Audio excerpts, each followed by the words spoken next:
हमारी 2 कॉन्स्टिट्यूंसियां आराम से बन सकती थी, लेकिन भदरवा के साथ सरासर नाइंसाफी हुई है और डिलिमिटेशन का जो ये दोबारा होनी चाहिए। अब इसमें बुरा क्या है? अगर बीजेपी जो है इस वक्त सत्ता में है, उन्होंने अपने हिसाब से किया। अगर हम आपकी पार्टी यानी कांग्रेस की बात करें तो कांग्रेस ने भी तो कौन सा अच्छा किया। जब आपने नए ब्लॉक और तहसील बनाई थी उस वक्त भी तो भदरवा के साथ भेदभाव हुआ था। तो ये बीजेपी ने नया क्या किया? उन्होंने भी वही किया जो कांग्रेस ने किया। हिंदू और मुसलमान को काटते हैं, ये हिंदू और मुसलमान को अलग करना चाहते हैं। पुंछ राजौरी की बात करें तो उसको जो है अनंतनाग के साथ जोड़ दिया गया लोकसभा सीट में। क्या इस समझते वक्त हालात हैं तो कोलिशन होनी चाहिए, इनको इकट्ठा मिलकर इलेक्शन लड़ना चाहिए। लेकिन हमेशा यहाँ दबदबा जो रहा है कांग्रेस का रहा है, कांग्रेस ने ही हमेशा यहाँ से सीट ली है। कांग्रेस नेशनल कॉन्फ्रेंस को और किसी जगह से लड़ना चाहिए, कांग्रेस को ये सीट देनी चाहिए कि ये हाईकमांड के फैसले हैं, वो जो फैसला करेगी तो पार्टी को मानना चाहिए। अगर वो शेख महबूब को सपोर्ट करते हैं तो कांग्रेस के लोगों को भी महबूब साहब की सपोर्ट करनी चाहिए। आदाब नाज़रीन, आप जुड़ चुके हैं जेकेसी न्यूज़ नेटवर्क के साथ। मैं हूं नासिर के शाह और आप देख रहे हैं जेकेसी न्यूज़ नेटवर्क। मेरा फेसबुक पेज नासिर के शाह ऑफिशियल, मेरा यूट्यूब चैनल नासिर के शाह और अन्य सोशल मीडिया प्लेटफार्म। तो मेरे साथ मौजूद हैं शबीर अहमद खान जो सरपंच है गाठा पंचायत के और एक वरिष्ठ कांग्रेस के ये नेता हैं। और जो है इनसे हम जानने की कोशिश करेंगे। एक तो जो आज़ाद साहब का इंटरव्यू आप लोगों को बखूबी मालूम है कि एक क्लिप वायरल हो रहा है जिसमें जो है आज़ाद साहब को घेरे में लिया जा रहा है, चाहे कोई भी पॉलिटिकल पार्टी हो। और दूसरा ये जो डिलिमिटेशन जो हुई है तो खान साहब इस बारे में क्या कहते हैं, क्योंकि काफ़ी नॉलेज रखते हैं, बखूबी ये इल्म रखते हैं कि सियासत क्या होती है, सियासत के बारे में इनको काफ़ी इल्म है। तो इनसे हम बात करते हैं। तो खान साहब, सबसे पहले हम बात करते हैं जो डिलिमिटेशन हुई है तो क्या समझते हैं, किस प्रकार से ये है, तो कितना ये लोगों के हित में है? नासिर साहब, सबसे पहले मैं आपका शुक्रिया अदा करता हूँ कि आप हमेशा यहाँ के लोगों की बात, ख्वाह वो डेवलपमेंट की हो या और किसी सिलसिले में हो, लोगों की बात करते हैं। जहाँ तक डिलिमिटेशन का सवाल है, मैं आपको बताना चाहूँगा कि एक एक कमीशन बना था जो बहुत पुरानी 2 साल पहले बना था, जिनको 1 साल दिया था और 1 साल के बदले फिर इसको एक्सटेंड किया गया, उनको 1 साल और दिया गया। लेकिन जहाँ तक डिलिमिटेशन का सवाल है, मैं आपको बताना चाहूँगा कि ये बिल्कुल सरासर गलत हुआ है, क्योंकि किसी की गर्दन को काट के बाजू के साथ जोड़ दिया गया है, किसी की टांग को काट के गर्दन के साथ जोड़ दिया गया है। तो मैं तो ये समझता हूँ कि ये डिलिमिटेशन कमीशन जो है, इन्होंने सरासर लोगों के साथ बेइंसाफ़ी की है। तो जहाँ तक भदरवा का सवाल है, मैं आपको बताना चाहूँगा कि भदरवा के लोग, ख़्वाह वो भलेंस के हैं, भदरवा के हैं, हमें हमेशा ये कहते थे कि डिलिमिटेशन में सबसे पहले नंबर जो है भदरवा कॉन्स्टिट्यूंसी का आएगा। लेकिन भदरवा कॉन्स्टिट्यूंसी को इन्होंने बिल्कुल भी नहीं देखा है, क्योंकि जो हमारा इलाका था, जो हमारी एरिया था, एरिया के हिसाब से देखा जाए, पॉपुलेशन के हिसाब से देखा जाए तो हमारी 2 कॉन्स्टिट्यूंसियां आराम से बन सकती थी। देखिए, जहाँ तक किश्तवाड़ का ताल्लुक है, किश्तवाड़ में इन्होंने 2 नई कॉन्स्टिट्यूंसियां दी, डोडा में इन्होंने 1 नई कॉन्स्टिट्यूंसी क्रिएट कर दी। लेकिन भदरवा के साथ सरासर नाइंसाफ़ी हुई है। और मैं आपको ये बताना चाहूँगा कि डिलिमिटेशन का जो ये दोबारा होनी चाहिए, लोगों को पूछ के होनी चाहिए, सियासी जमातों को कॉन्फिडेंस में लेना चाहिए, उनको पूछ के होनी चाहिए, तब जाके ये बात बनती है। खान साहब, आप नहीं समझते हैं कि इसमें भी जो है बीजेपी ने अपना फ़ायदा देखा है अपने हिसाब से? जैसे कि उन्होंने डीडीसी की कॉन्स्टिट्यूंसीज बनाई थी, उसी प्रकार से ये भी बनाई है। देखिए, मैं आपको बताना चाहूँगा कि जो आप बता रहे हैं ये बिल्कुल दुरुस्त है, बिल्कुल सही है। जहाँ तक डीडीसी का सवाल है, जहाँ पहली बार रियासत जम्मू कश्मीर के अंदर, बल्कि इस यूटी के अंदर जो है पहली बार डीडीसी का चुनाव हुआ, 3 टायर सिस्टम बना। लेकिन आप देखते हैं कि हमारा ब्लॉक, भदरवा ब्लॉक जो है, हमारे ज़िले का सबसे बड़ा ब्लॉक है। क्योंकि हमारी 30 पंचायतें हैं, हमारी पहले 44 पंचायतें हुआ करती थी, लेकिन जब भाला ब्लॉक बना उसके बाद भी हमारी 30 पंचायतें भदरवा ब्लॉक के अंदर हैं। और यहाँ डीडीसी के चुनाव के अंदर इन्होंने क्या किया, अपने आदमी को जिताने के लिए भाला कॉन्स्टिट्यूंसी की कुछ पंचायतें जो हैं ये भदरवा के अंदर डाल दी, भदरवा वेस्ट के अंदर डाल दी, और अपने कैंडिडेट को जिताने के लिए इन्होंने सारा कुछ किया। इसी तरीके से डिलिमिटेशन में जो कॉन्स्टिट्यूंसियाँ बनी, असेंबली की कॉन्स्टिट्यूंसी बनी या पार्लियामेंट की बनी, उसमें भी इन्होंने सरासर यही किया, अपने लोगों को जोड़ के अपने आदमी को जिताने के लिए इन्होंने ये डिलिमिनेशन जो है किया। खान साहब इसमें बुरा क्या है? अगर बीजेपी जो है इस वक़्त सत्ता में है, उन्होंने अपने हिसाब से किया। अगर हम आपकी पार्टी यानी कांग्रेस की बात करें तो कांग्रेस ने भी तो कौन-सा अच्छा किया? जब आपने नए ब्लॉक और तहसील बनाई थी, उस वक़्त भी तो बदला गया था, भेदभाव हुआ था। तो ये बीजेपी ने नया क्या किया? वो उन्होंने भी वही किया जो कांग्रेस ने किया था। देखिए, मैं आपको बताना चाहूँगा, कांग्रेस ने हमेशा लोगों के साथ इंसाफ किया है। कांग्रेस ने कभी भी भेदभाव की बात नहीं की, कभी भी हिंदू और मुसलमान की बात नहीं की। क कांग्रेस ने अगर कुछ किया तो उन्होंने लोगों के हित में किया, लोगों के लिए किया। लेकिन ये तो जहाँ तक बीजेपी का सवाल है, मैं आपको बताना चाहूँगा, ये हिंदू और मुसलमान को काटते हैं। ये हिंदू और मुसलमान को अलग करना चाहते हैं। तो इस तरीके से सियासत नहीं चलती। कब तक ये इस तरीके की सियासत चलेगी? ये तो कम देर चलती है हिंदू मुसलमान पे या किसी मज़हब पे, तो कम देर तक ही सियासत। अगर हम बात करें जो डीलिमिटेशन हुई तो भद्रवाह के पहले वोट्स थे 1,10,000 15,000 के बीच में। अभी जो है 1,50,000 वोट कर दिए गए। आपने सही बात कही कि कॉन्स्टिट्यूएंसी 2 बनानी चाहिए थी। तो फिर क्या आपको लगता है क्या क्या सोचकर इन्होंने एक ही बनाई? इसका मतलब है कि इनने तो ज़्यादा वो वर्कलोड डाल दिया है, चाहे जो भी इलेक्शन लड़ेगा। देखिए, मैं आपको बताना चाहूँगा, कुछ लोगों ने अपनी सीटें सेव करने के लिए ये कॉन्स्टिट्यूंसियाँ बनाई। मैं किश्तवाड़ की बात आपको बताना चाहूँगा। किश्तवाड़ में भी ऐसे जगहें हैं जहाँ उनको काट के दूसरी कॉन्स्टिट्यूंसी के साथ जोड़ दिया गया है। इसी तरीके से आप डोडा को देख लीजिए। डोडा में भी कुछ एरियाज़ ऐसे हैं जिनको अपने साथ जोड़ दिया गया है और कुछ एरियाज़ को काट के किसी दूसरी कॉन्स्टिट्यूंसी में डाला गया है। तो ये तो सीधी-सादी एक बात है कि इन्होंने अपनी कॉन्स्टिट्यूंसी जो असेंबली सीटें हैं उनको सेव करने के लिए ये सारा कुछ किया है। बीजेपी का तो पहले से ही मंशूर रहा है कि हमने चीफ मिनिस्टर अपना लाना है।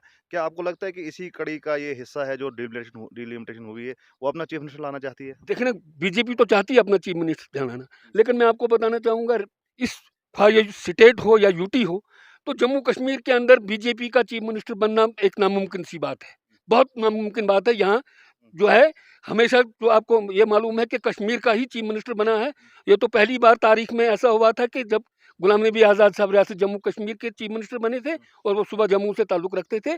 तो गुलाम नबी आज़ाद साहब की अपनी एक पहचान थी, अपना एक काम करने का तरीका था, तो वो चीफ मिनिस्टर यहाँ के बने। अगर मान लीजिए कोलिशन होता है, तो ऑब्वियसली है जो एक कॉन्स्टिट्यूएंसी में या कांग्रेस का कैंडिडेट होगा तो यहाँ ये क्या बोलते हैं नेशनल कॉन्फ्रेंस को होगा। अगर हम भद्रवाह की बात करें तो आपको क्या लगता है कि कांग्रेस क्या यहाँ पर जो अगर कोलिशन होता है तो भद्रवाह में क्या कांग्रेस का पलड़ा भारी रहेगा कि नेशनल कॉन्फ्रेंस का भारी रहेगा? देखिए, मैं आपको बताना चाहूँगा कि यहाँ हमेशा कांग्रेस की सीट, आपको तो ये मालूम है, जब से हिंदुस्तान आज़ाद हुआ तो यहाँ पे कांग्रेस की सीट रही है। एक ही बार जो है यहाँ हमारे शेख अब्दुल रहमान साहब जो बहुजन समाज पार्टी में थे, तो वो यहाँ यहाँ से एमएलए बने थे। लेकिन हमेशा यहाँ दबदबा जो रहा है, कांग्रेस का रहा है। कांग्रेस ने ही हमेशा यहाँ से सीट ली है, कांग्रेस ने ही हमेशा यहाँ लीड किया है। तो उस हिसाब से अगर देखा जाए तो नेशनल कॉन्फ्रेंस को और किसी जगह से लड़ना चाहिए, कांग्रेस को ये सीट देनी चाहिए।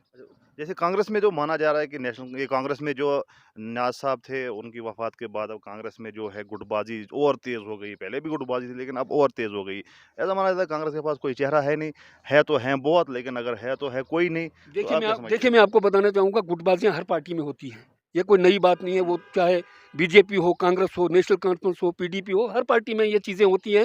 अंदरूनी पार्टी के मसले होते रहते हैं। लेकिन जब इलेक्शन का वक़्त होता है तो सारे इकट्ठे हो जाते हैं। उस वक़्त कोई ग्रुपिज़्म नहीं होता, कोई ऐसी-वैसी बात नहीं होती है। जैसे अभी जो है कांग्रेस का कोई फेस सामने अभी तक नहीं आया। लोगों ने जो नज़र टिकाई आज़ाद साहब पर, जो आपको बखूबी मालूम है कि वो डायरेक्ट इलेक्शन नहीं लड़ सकते हैं। अगर लड़ेंगे भी चीफ मिनिस्टर बनना होगा तो बाई इलेक्शन हो सकता है। तो डायरेक्ट जो इलेक्शन लड़ना है तो कांग्रेस में ऐसा माना जाता है शबीर खान भी कैंडिडेट है, नरेश गुप्ता भी कैंडिडेट है और भी कैंडिडेट हैं, शेख मुजीब भी कैंडिडेट है। तो अगर नेशनल कॉन्फ्रेंस की बात करें उनका तो एक ही लीडर है शेख महबूब इकबाल। तो आपको नहीं लगता है कि नेशनल कॉन्फ्रेंस अपनी जगह तो कॉन्फिडेंस है, वो कहती है कि इस बार जो है सपोर्ट देनी पड़ेगी नेशनल कॉन्फ्रेंस को कांग्रेस ने। तो क्या कहेंगे इस पर आप? देखिए, मैं इसमें आपको बताना चाहूँगा कि ये हाईकमान के फैसले हैं। वो जो फैसला करेगी तो पार्टी को मानना चाहिए। अगर वो शेख महबूब को सपोर्ट करते हैं तो कांग्रेस के लोगों को भी महबूब साहब की सपोर्ट करनी चाहिए। अगर ऐसा होता है तो हम उसमें तो हम कोई ऐसी बात नहीं है कि हम उस वक़्त किसी की सपोर्ट नहीं करेंगे, हम खुल के सपोर्ट करेंगे। लेकिन कांग्रेस का एक इशू रहता है ना खान साहब, आपको खुद ही पता है जब डीडीसी के इलेक्शन थे तो आपको किस तरह से नज़रअंदाज किया गया था। हालांकि आप मोस्ट डिजर्विंग जो सभी लोग कह रहे थे कि जो है शबीर खान जो है भद्रवाह वेस्ट से उसको देना चाहिए था। लेकिन आखिर में वही पार्टी के फैसले आए तो फिर ऐसा क्या समझते हैं क्या कांग्रेस भद्रवाह की कांग्रेस स्टैंड हो जाएगी इन फैसलों पर? देखिए ना, मैं आपको बताना चाहूँगा, तभी तो ऐसा होता है। पार्टी कमज़ोर कैसे होती है? पार्टी इन्हीं वजह से कमज़ोर होती है कि जो जीतने वाला कैंडिडेट हो, डिज़र्व करता हो, तो अगर उसको इग्नोर किया जाए तो उससे तो पार्टी कमज़ोर होती है। उस कैंडिडेट का नुकसान नहीं होता, बल्कि पार्टी का नुकसान होता है, पार्टी की पहचान खत्म हो जाती है। अगर शब्बीर खान की बात करेंगे, शब्बीर खान एक ऐसा चेहरा है जो अपने दम पे सरपंच बना, अपने दम पे आपने इलेक्शन लड़ा, डीडीसी इलेक्शन, तो आपने अच्छे वोट्स लिए। आपने ये भी जो है कहा कि कांग्रेस मेरे बगैर जीत नहीं सकती और आपने वो साबित करके दिया। आपकी नाराज़गी हो सकती थी उस वक़्त।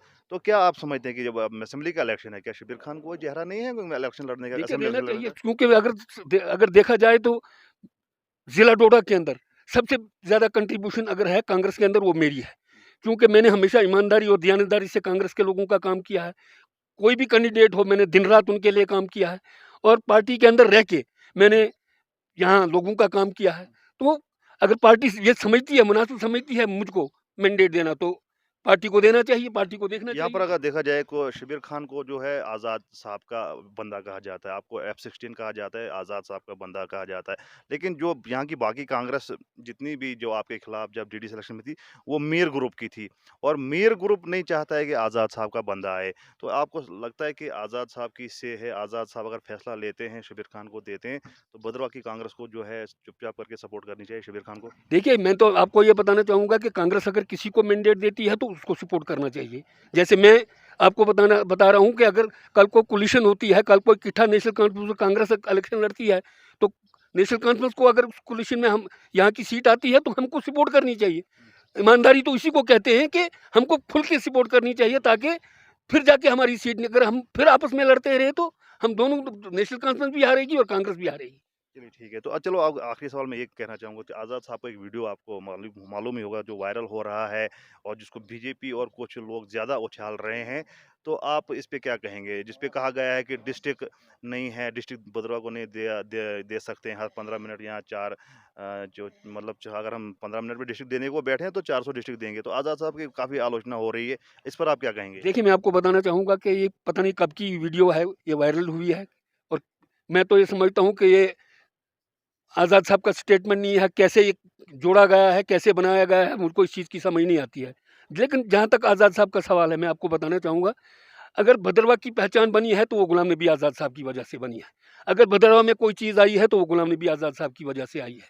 मैं आपको बताना चाहूँगा कि जब मुफ्ती मोहम्मद सईद साहब जम्मू कश्मीर के चीफ मिनिस्टर थे, कोalition सरकार थी, कांग्रेस और पीडीपी की, तो आपको याद होगा कॉलेज ग्राउंड के अंदर जब मुफ्ती साहब आए थे, आज़ाद साहब उनके साथ थे, नाज साहब उस दिन पावर मिनिस्टर थे। तो जब यहाँ आए थे तो भद्रवाह के लोग सिर्फ ये कहते थे, एक ही भद्रवाह के लोगों की मांग थी कि यहाँ यूनिवर्सिटी कैंपस मिलना चाहिए। और अगर गुलाम नबी आज़ाद साहब यहाँ यूनिवर्सिटी कैंपस देते हैं, तो हम सारी ज़िंदगी गुलाम नबी आज़ाद साहब को नहीं भूलेंगे। गुलाम नबी आज़ाद साहब की ने ही यहाँ का यूनिवर्सिटी कैंपस दिलवाया। उसमें मोहम्मद शरीफ नियाज़ साहब का भी एक रोल, ज़बरदस्त रोल रहा है। तो वरना मुफ्ती मोहम्मद सईद साहब को क्या भद्रवाह रहा था यूनिवर्सिटी कैंपस देने के लिए? वो तो तैयार था कश्तवाड़ देने के लिए।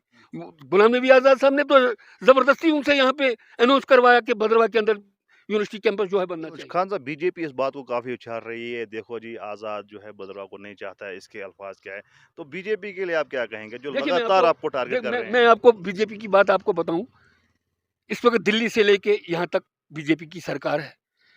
तो अगर गुलाम नबी आज़ाद साहब ये कहते हैं कि भद्रवाह में ज़िला नहीं मिलना चाहिए, तो बीजेपी के हाथ में सरकार है, बीजेपी के पास सब कुछ है, तो बीजेपी क्यों नहीं अनाउंस करती है भद्रवाह के ज़िले को? मैं आपको बताना चाहूँगा, ये गुलाम नबी आज़ाद साहब भी एक ऐसी शख्सियत है, जिसने रियासत जम्मू कश्मीर के अंदर वज़ीर कमीशन जब यहाँ पे बना, आपको याद होगा वज़ीर कमीशन की रिपोर्ट के मुताबिक हमारी रियासत के अंदर 4 ज़िले देने थे, लेकिन गुलाम नबी आज़ाद साहब ने 4 के बदले वज़ीर कमीशन की रिपोर्ट को एक साइड छोड़ के 8 ज़िले दे दिए, जिसमें पूरा हिस्सा कश्मीर सूबा को दिया, 4 ज़िले कश्मीर सूबा को दिया, 4 ज़िले जम्मू सूबा को दिया, कोई भेदभाव नहीं किया। तो जहाँ तक गुलाम नबी आज़ाद साहब का सवाल है, तहसीलें देने का, ज़िले देने का, नियाबतें देने का, कॉलेजेस देने का, मेडिकल कॉलेजेस देने का, तो ये सारा रोल जो है गुलाम नबी आज़ाद साहब का है। मुझे आप एक चीज़ बताइए, मैं भद्रवाह की बात आपको को बताना चाहूँगा कि मैं बीजेपी के लोगों को और जो बाकी जो पार्टियाँ हैं, उनको बताना चाहूँगा कि मुझे ज़रा एक चीज़ बता दीजिए कि तुमने कहाँ पत्थर लगाया है? किस काम का तुमने फाउंडेशन स्टोन रखा है? किस काम का तुमने इनॉग्रेशन किया है? अगर जो भी कुछ किया है, फाउंडेशन स्टोन लगाया हो, इनॉग्रेशन की हो, तो वो सारा के सारा गुलाम नबी आज़ाद साहब की वजह से हुआ है। तो आपको नहीं लगता है कि भारतीय जनता पार्टी अपनी नाकामियों को छुपाने के लिए टारगेट कर रहे हैं आज़ाद साहब को? देखिए, इसमें कोई दो राय नहीं है। क्योंकि गुलाम नबी आज़ाद साहब एक नेशनल लीडर है। गुलाम नबी आज़ाद साहब को पूरा मुल्क मानता है। गुलाम नबी आज़ाद साहब को आपने देखा होगा, परसों जो 26 जनवरी था, 26 जनवरी को गुलाम नबी आज़ाद को इस मुल्क का सबसे बड़ा अवार्ड मिला। तो उस वक़्त भी यहाँ भी वो किस सरकार ने दिया? वो तो बीजेपी की सरकार ने दिया। अपनी सरकार से लेना आसान होता है, लेकिन अपोज़िशन में जो सरकार हो, अपोज़िशन में जो बंदा बैठा हो, उसको किसी दूसरी रूलिंग पार्टी से इतना बड़ा जो है अवार्ड मिलना कोई मामूली बात नहीं होती। इसका मतलब ये है कि गुलाम नबी आज़ाद में वो ख़ासियतें हैं, गुलाम नबी आज़ाद में वो कैपेबिलिटी है, गुलाम नबी आज़ाद इस काबिल है, तब जाके उसको इतना बड़ा अवार्ड दिया गया। तो यहाँ की बीजेपी की क्या बात करते हो? कहाँ कुजा राम राम कुजा टेटे। गुलाम नबी आज़ाद एक बड़े पैमाने का लीडर है, नेशनल लीडर है, उसको दुनिया जानती है। तो बीजेपी की उसकी क्या मुखालफत करेगी?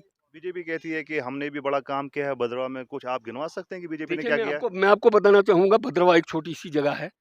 ज़रा मैं आपको उन बीजेपी के लोगों को ये पूछना चाहता हूँ कि अगर बड़ा काम किया, मैं कहता हूँ आपको 10 लाख का काम तो दिखाओ जिसका फाउंडेशन स्टोन तुमने रखा। 10 लाख का काम तो दिखाओ जिसका तुमने इनॉग्रेशन किया। तो काम कहाँ है? आपको दिखता है यहाँ पे काम कहाँ हुआ है? जो पत्थर जहाँ है वो वहीं है।